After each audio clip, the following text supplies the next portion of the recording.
We know about baby.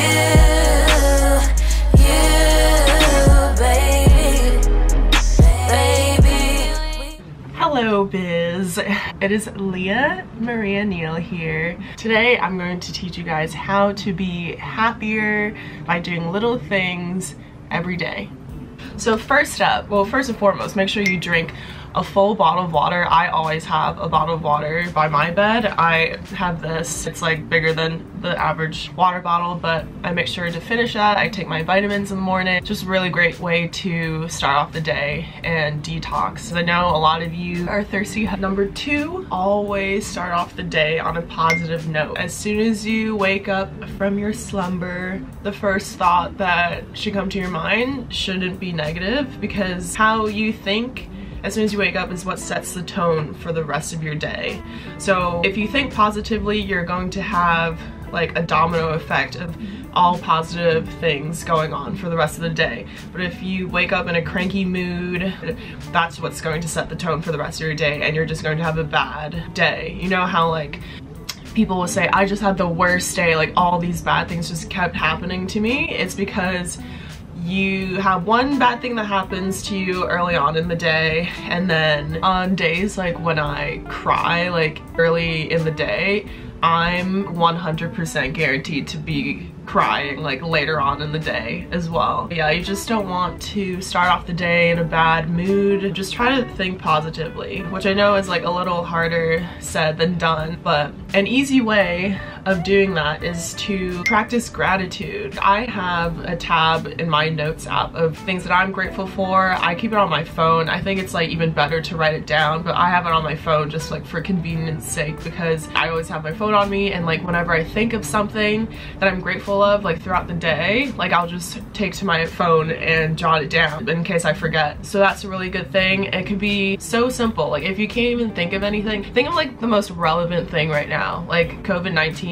Be grateful that you woke up this morning not having COVID-19. Be grateful for not being sick. Be grateful for your health. Just little things like that. Another thing is make your bed in the morning. Making your bed is so easy, and yet you feel so accomplished just doing that one thing as soon as you wake up. And that's also what's going to set the tone for the rest of your day. And step outside your door, like just literally being outside. Even if you want to stay inside, just go sit by a window. Quarantining can take a toll, especially since we're on like day 60 of the quarantine, and I know I personally have been feeling a bit of cabin fever because I've been taking the quarantine really seriously since I'm staying with my parents and they're a bit older, so just don't want to like risk it at all. But like the last few days, because the weather has been nice, I've been going out like for runs, or even just like sitting outside in our backyard and just like basking in nature, because it's been a while since I've done that. Also like during the week everyone's like at home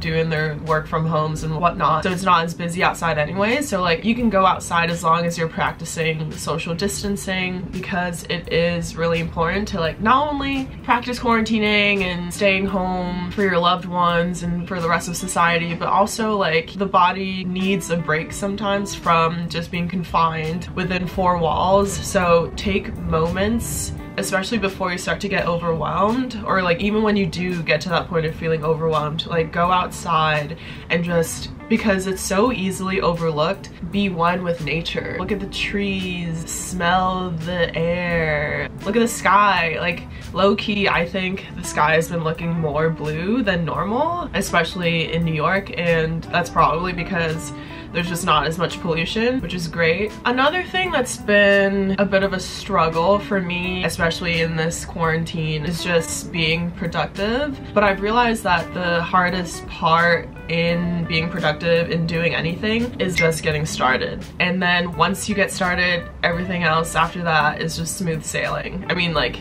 smooth sailing in the sense that it's just easier than not doing anything beforehand and not doing anything prior to getting started. So I'll use the example of jumping off of a 10 meter. I think I've done that like once in my life. I'm afraid of heights. But the best way to do it, everyone says this too, is like, you just need to do it as you're walking up. It's a long way up the stairs of the 10-meter platform, but once you're up there, if you stand up there for too long, you're going to talk yourself out of it and you're not going to do it, which is totally fine. Like, why would you need to do that unless you're being chased or something? But if you're up on the 10-meter, the longer you stand on the edge and look all the way through the water down to like the absolute bottom of the pool, that's when you're going to talk yourself out of it, and that's when it becomes harder and harder. So the easiest way to jump off that 10-meter is to walk to the edge, don't even think, and just walk off of the edge, and that's how you jump off. Basically, all you have to do is just do it. Like, don't even think, just go for it, because the more you think about it, the more you're gonna think about how hard it's going to be, how scary it might be, how much effort it's going to be. But once you start doing it, you have no choice but to finish it. Like, you can't just like stop midair, right, if you're jumping off the 10-meter. So my advice is just know that the hardest part is getting started, and you can take it from there. Okay, music. I love music. Just blast music. Trust me, I'll link some of my favorite happy Spotify playlists down below. Music can be such a mood booster. So I have a morning playlist. I love it because it's like all songs that like get me in a good mood and get me ready to take on the day. It's literally called Morning on Spotify. Music sets the vibration that you want to meet. So like whatever vibration you're going for, just listen to that. I mean, the number of times my mood has done a 180 and just by listening to a really bomb playlist is just infallible. You need to trust me on this. If you're feeling low, don't listen to sad music unless you want to feel like you're in a sad indie movie or something. But the best way to combat that by choosing the music of the mood that you want to be, and then you will eventually become in that mood. I really like to multitask while I listen to music. Like, I like listening and singing along. Things that like I can do kind of mindlessly, like paint my nails or like cook or bake. Listening to like French cafe playlist that I have, or like a jazz playlist like while I cook or while I bake, makes me feel like I'm like in the middle of a movie montage.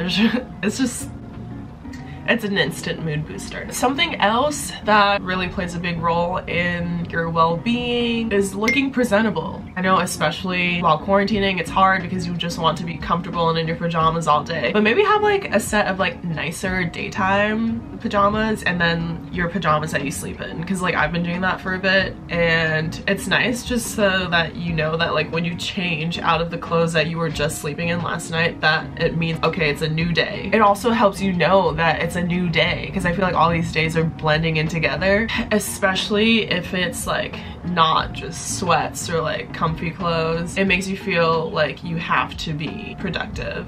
Okay. It makes you feel like you have to be productive. I just realized this whole time I was looking at myself and not at the camera. Okay. Well, we'll see how this looks. Okay, so you want to wear normal clothes because it helps you feel productive and you feel like a boss, and just look good for yourself.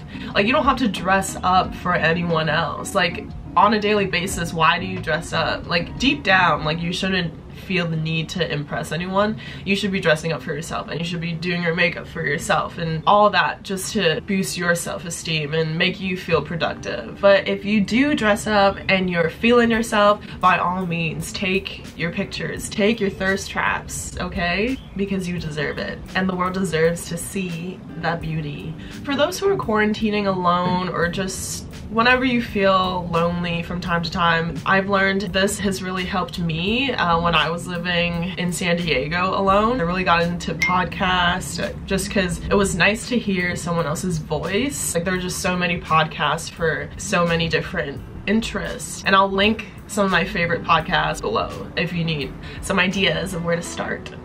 Another way to combat loneliness is to really foster your relationships with your family and with your friends. Give them a call. This is applicable in everyday life without a quarantine, or right now in a quarantine.